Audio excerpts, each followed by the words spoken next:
Hello, citizens of Gotham. My name is Graham Elwood, and you are watching the Political Bing Vigilante.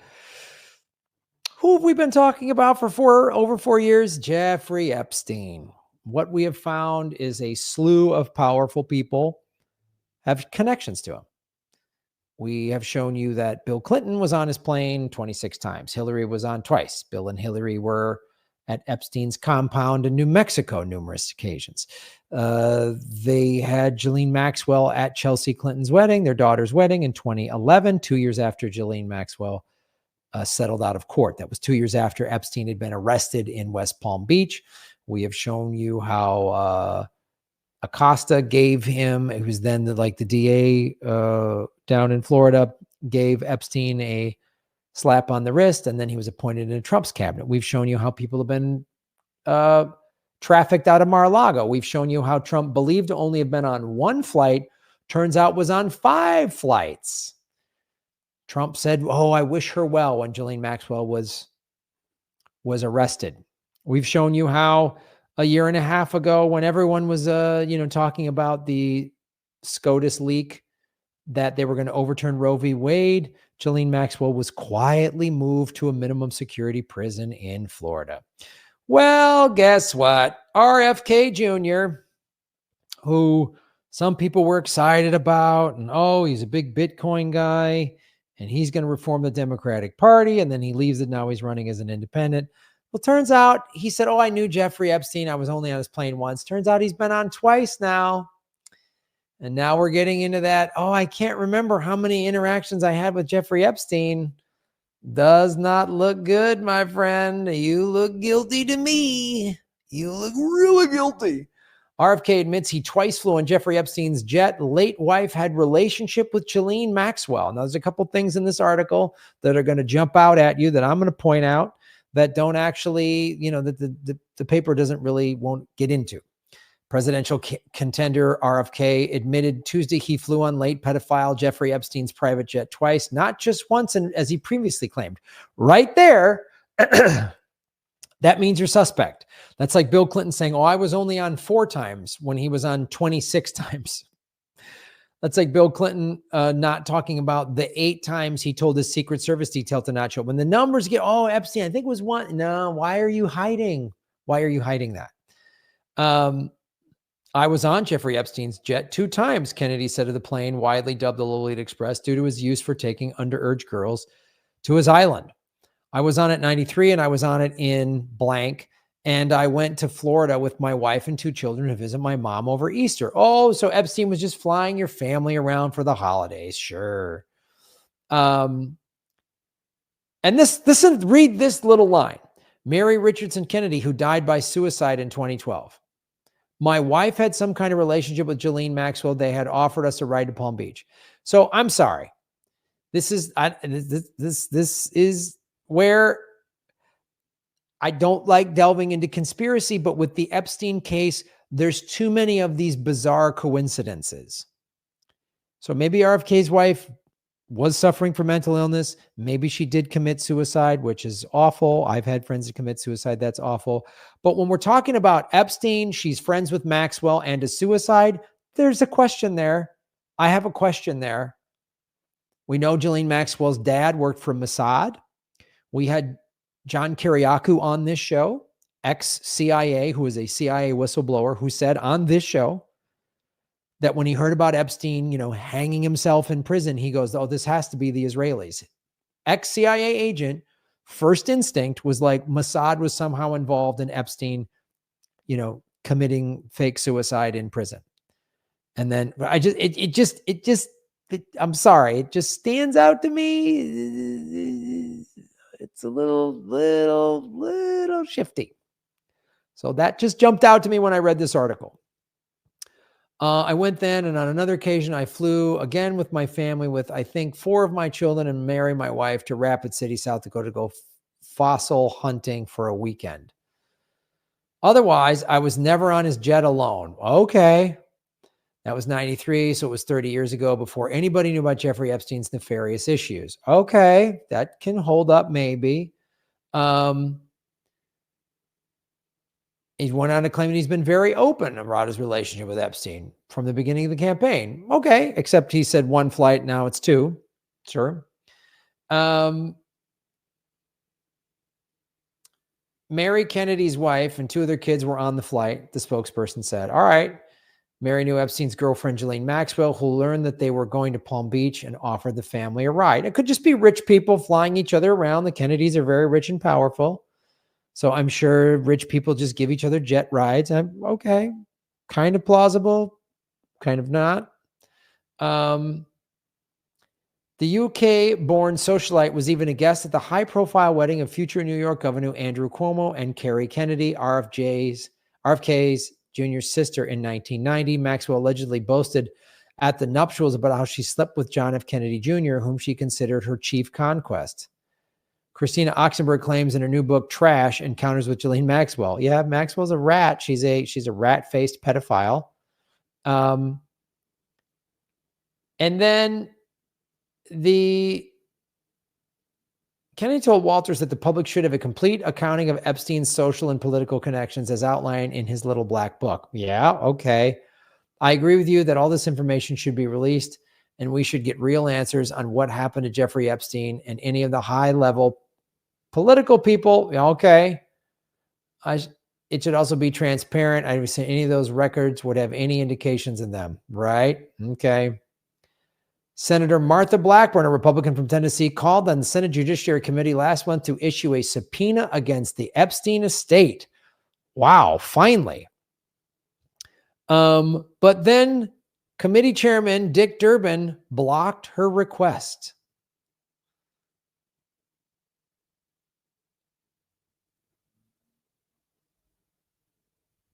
All right.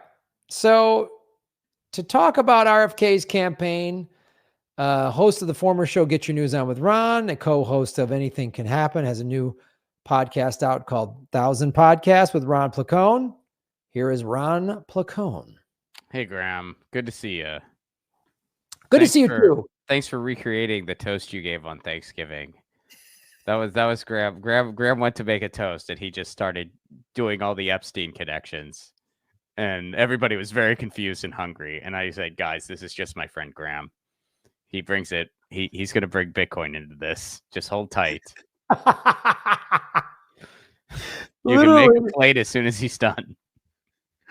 Like maybe 2 weeks prior, a week prior, we did a show at the Crow, and in the green room, I literally went into on an Epstein thing, and everyone was laughing in the green room talking, and then I just started. People were talking politics a little bit because it was a political show, and then I just started going hard down the Epstein road, and the room got quiet. And everyone's just in their notebooks. I was like, "Good job, Graham." Thanks, Graham. Thanks for shutting down the fun. So I was like, well, Ron, and then you, very nice, and you and your wife invited me to your house for Thanksgiving. I was like, well, I think I should ruin Ron's Thanksgiving as well. Should I make an Epstein toast? Go for it. Epstein, central banks, and Bitcoin all in one that just really make everybody's eyes roll in the back of their head. Yes. So, since I like ruining green rooms and parties with talking about Epstein and Bitcoin, I figured what better than have you on to talk about. So RFK, you and I saw through him pretty early, but people kind of thought he's amazing. I mean, this Epstein revelation, what do you see this doing to his... Because let's be honest, let me just back up a little bit. When he first announced over the summer and was doing all of these talk shows and independent media, he had a 20%, he was getting 20% of the vote in mock polls, which was pretty wow, an independent. Yeah, I think that was because of the name recognition, though. Sure. I think people saw the Kennedy name and they're like, ooh, and Biden's old. But then his entire family, which by the way, I disagree with his family on a ton of politics. Like when you hear, members of his family talk about Joe Biden, I kind of I glaze over and I go, are you in the same country I'm in? And To which they would respond, yes, but we're very, very rich. And it's like, oh, okay, that checks. But So but they're not in the same country. They're right, in a right. privileged. Of course. But like, so when they talk about, but when they talk about him, they are totally right on. They got their family member pegged and they go, this is just a narcissistic loon.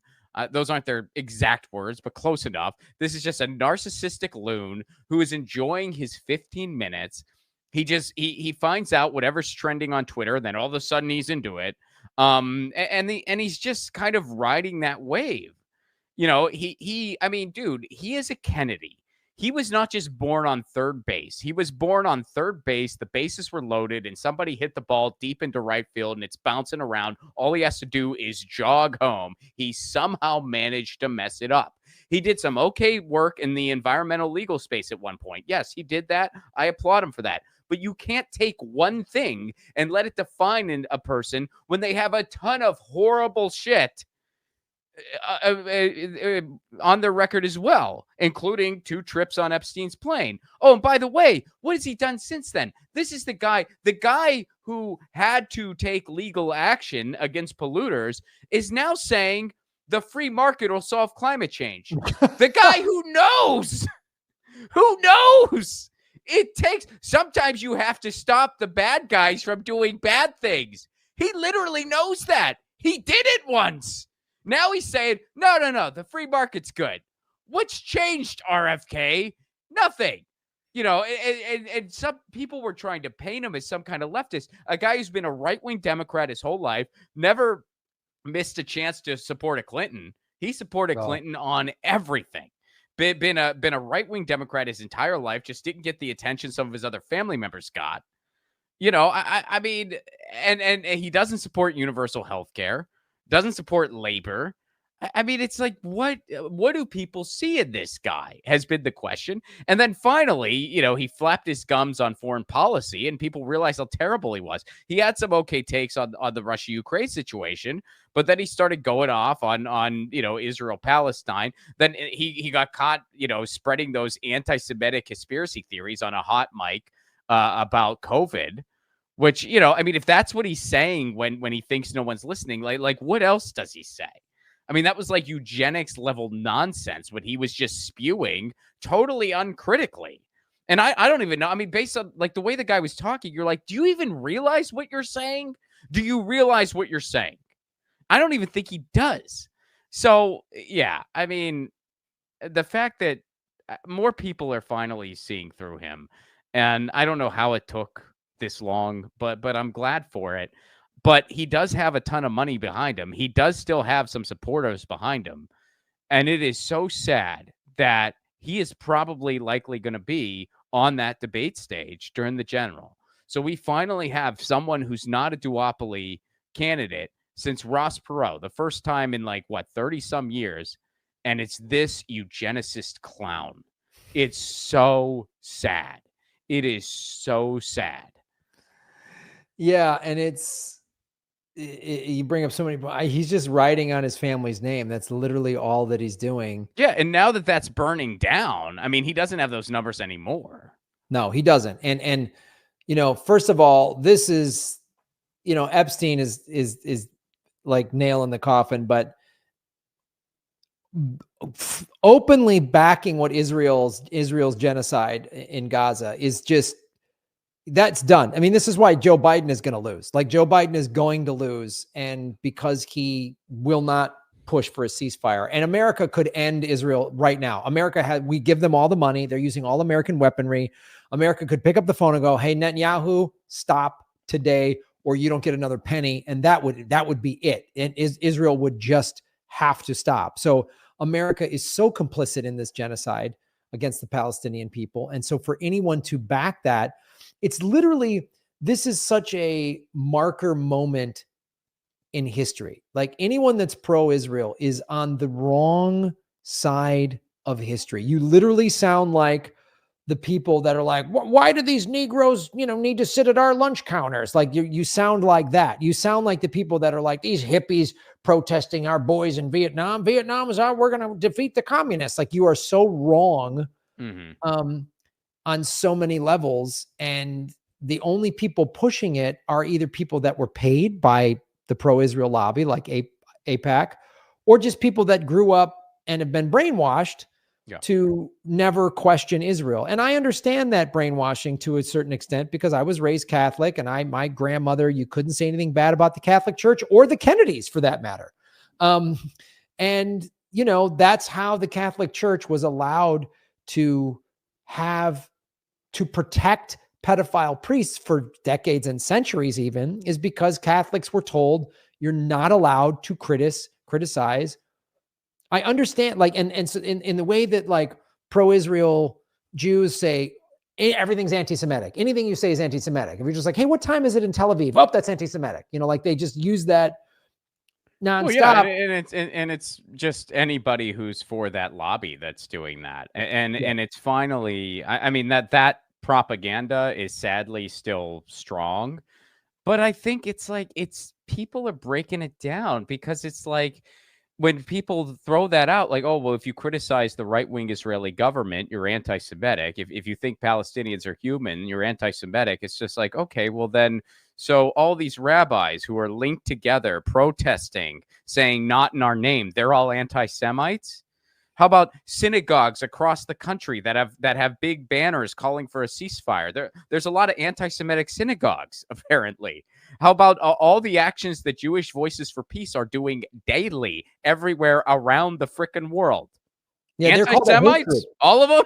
Yeah, I know these like 15 to 20 like elderly Jewish women that chained themselves to the gate around the White House demanding a ceasefire. I guess they're anti-Semitic as well. I guess it's pretty insane what's happening. And so for RFK to just double down on this is like, wow, you are gonna like, you're a joke. You're a complete joke. And especially when you have other independent contenders, Cornel West and Dr. Jill Stein, who are very publicly against what Israel is doing. You really stand out as like, well, how are you the alternate choice if you're basically agreeing with Biden on this issue that is going to cost Biden the election? Like, how are you this outsider? Yeah, Like, he's not an outsider by any measure. I know. I mean, it's just so like the people. Well, he's challenging the narrative. He's challenging the CIA, the group that he said most of them are nice people. He replaced Dennis Kucinich with a CIA operative because he's challenging them. Yeah, Dennis Kucinich, which by the way, I mean, I respect Dennis Kucinich a lot. That is a huge stain on his freaking resume. I don't know. I hope I get a chance to ask him what was going through your head there. I don't know why. I mean, when you look at Dennis, like everything that guy's done, and is like one of the few people who I think has genuinely tried to use the office for good. And you look at his resume, and then you see, and I was campaign manager for RFK. It's like, what the hell? Where did that come from? Where did that come from? That would be like looking at Pete Seeger's resume, and then all of a sudden, then I did a private party for the Koch brothers. Like, what? Where did that? You did? Have they listened to the words of your songs? What were you thinking? What were they thinking? So but you know what? He got out. So, you know, I don't know why he was ever there, but he got out, and yeah, he was replaced by a CIA person, which is totally appropriate for RFK. I mean, it's like, I mean, if this guy, if the mask isn't off for you, like, what are you looking at? And I've honestly asked people that question. I've never gotten an answer. But, you know, I did a video for Status Quo. I do a thing for them I do a lot for them, but every Thanksgiving, around Thanksgiving, I do the top 5 political turkeys of the year. And RFK made my list this year. And of course, there was somebody who's just like, and it's always this, it's always like, you're not listening. You're not hearing the right stuff from it. It sounds like a cult. And I honestly, I asked the person, I was just like, what are we not hearing? What are the rest of us not hearing from this guy that you're hearing? What are we missing? Tell me. First of all, how many ridiculous takes does this dude need to have before you stop giving him a pass? And second question, what are we not hearing? You're acknowledging that he has had a lot of atrocious takes. What are we not hearing? What's this big picture that we are not seeing? What is it? Didn't get an answer. Still waiting on that one. Yeah, that's the same thing with like, don't, there's a few bad apple Catholic priests. The Catholic Church does a lot of good. They do a lot of charity. It's like, no, man, you don't get to breeze past, covering up pedophile priests and moving them around and giving them promotions and not arresting any of them and just push that to the side as bad apples. That's not a bad priest. That's evil. So,